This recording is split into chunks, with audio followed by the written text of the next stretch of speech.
May napagsabihan ako nung nangyari. Sino? Si Christy. Nilaglag mo ako, Christy. Ikaw yung dapat magbayad sa mga kasalanan mo. Sumasagot ka. Oo. Oo. Paano kung paduguin ko yung nguso mo? Ha? Gawin mo! Gawin mo. Sige. Yan. Bagay sa'yo, Tita Shaira. Mukha kang halimaw. Nabalitaan mo ba yung nangyari kay Hana? Nagtatanong ka ba dahil nag-aalala ka kay Hana? O dahil natutuwa ka dahil naparamdam mo na yung sakit sa kanya? Ano? Christy, huwag ka na magmamahal. Tayong tatlo lang ang nakakaalam ng ginawa ni Hana. At ikaw lang ang may galit kay Hana. Kaya hindi malayo na ikaw ang magsabala kung ginawa niya. Alam mo, bumalik ako para humingi ng tawad kay Christy. Kaso nakita ako sila ni Jordan magkasama. Kaya mukhang nagkakaayos na silang dalawa. Mukhang napapalapit na si Jordan kay Christy kahit wala silang Tori. Tapos ako naman, nararamdaman ko na dumidistansya sa akin si Christy kahit may Jeremy na kaming dalawa. Eh, hindi ba ganun din naman kayo ni Hana? Kahit wala na si Billy? Sino ba nagsabi sa'yo ito masusunod? Ha? Ano yan? Huwag niyo sasaktan si Tori! Ba't ang hilig mo pumapel? Hanggang ngayon ba may problema ka pa rin sa akin? Leon! Jordan, tumigil na kayo! Sabi ng tama na yan! Huwag na kayo tayo! Silent mo! Tumigil kayo! Para kayo!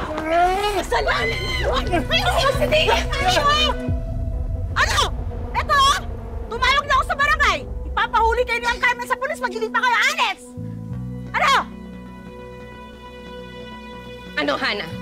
Kalalabas mo pa lang ng presinto pero mukhang pabalik ka na. Di pa tayo tapos. Lucia, pumasok ka na. Pumasok ka na!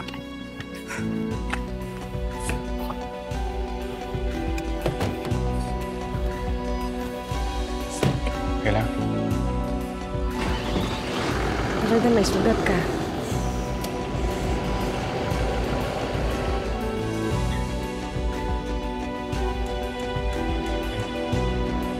Salamat, Ate Landy.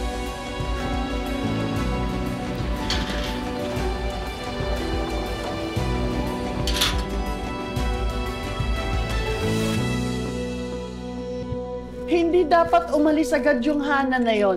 Dapat nandito pa siya nang maipakulong ko siya. Ang puso niyo. Relax lang po. Naku, Jordan. Mabuti na lang, Jordan, at nandito ka. Dahil gusto pa yatang pagtulungan ng dalawang yon si Christy. Ma, hindi naman po ako sasaktan ni Leon.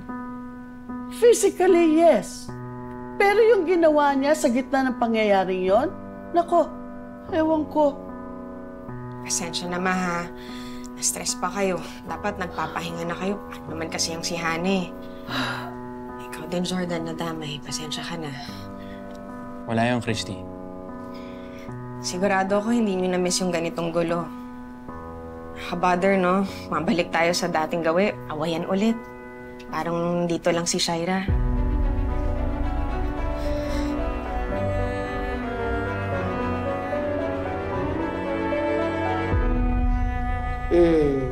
Dahil cooperative kayo, pwede na kayong kumain.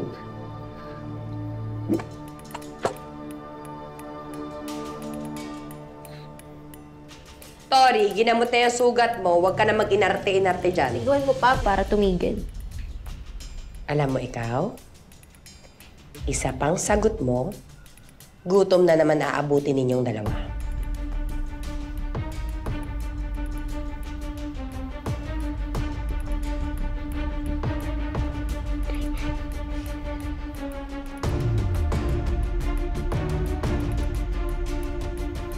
Ano po bang gagawin niya sa damit namin?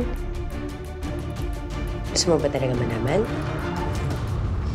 Gagamitin ko yan para lalong i-torture yung mga magulang ninyo. Hmm?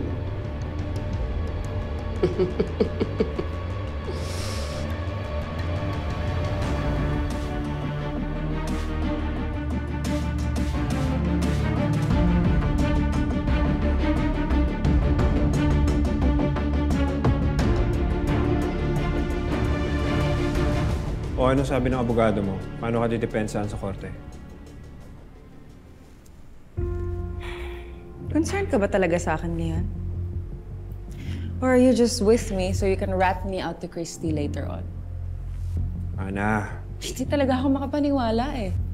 You're siding with me? Hindi kay Christy?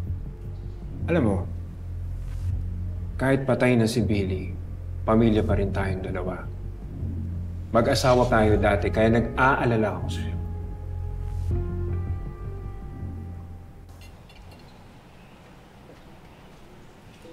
Ayan.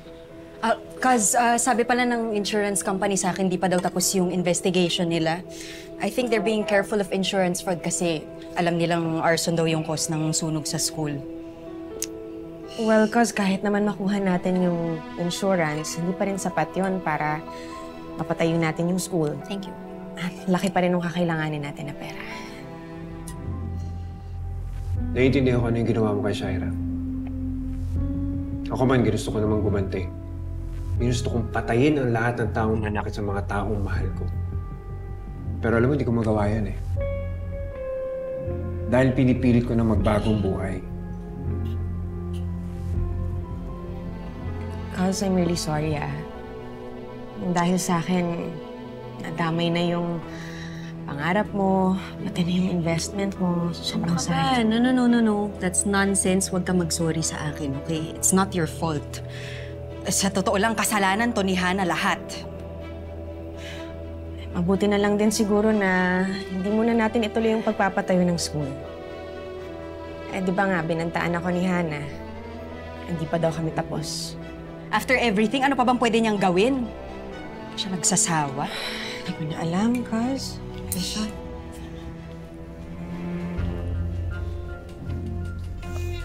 Ay, nako, Leon. Yung pala mo nang nagustuhan ko sa'yo. Yung pagiging brusko mo. Yung pagiging mainit na ng ulo. Chris, medyo boring. Ano gusto mo?